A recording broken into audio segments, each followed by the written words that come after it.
हरे कृष्ण। करना और होना, इसमें क्या अंतर है?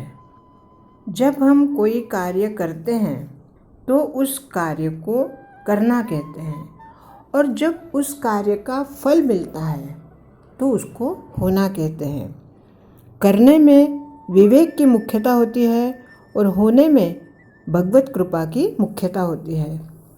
सावधानीपूर्वक विवेक अनुसार कार्य करना हमारे हाथ में है, परंतु उसका यथायोग्य यथा समय फल मिलना भगवान के विधान में आता है, भगवत कृपा के अधीन है। परिस्थितियाँ चाहे अनुकूल हो चाहे प्रतिकूल हो, भगवत कृपा हमेशा हमें मिलती रहती है, उसमें कोई फर्क नहीं पड़ता।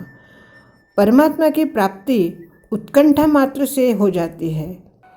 केवल लालसा और उत्कृष्ट अभिलाषा मन में होनी चाहिए। ऐसी उत्कट अभिलाषा हमारे मन में कब होती है? जब दूसरी इच्छाओं को हम त्याग देते हैं या दूसरी इच्छाएं हमारे मन में आना बंद हो जाता है।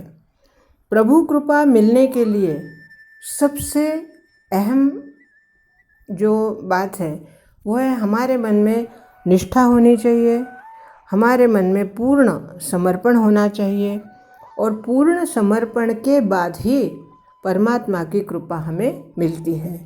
कर्म करना हमारे हाथ में है, और अच्छा कर्म करना और विवेकपूर्ण कर्म करना ये भी हमारे हाथ में है, परंतु कर्म अच्छा हमारे दृष्टि से हमने किया है, प्रभु की दृष्टि से भी उस कर्म की श्रेष्ठता होनी चाहिए।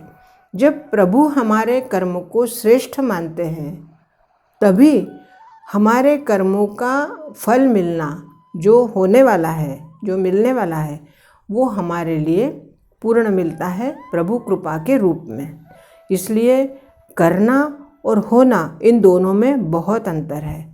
करना हमारे हाथ में है, परंतु होना हमारे हाथ में नहीं है।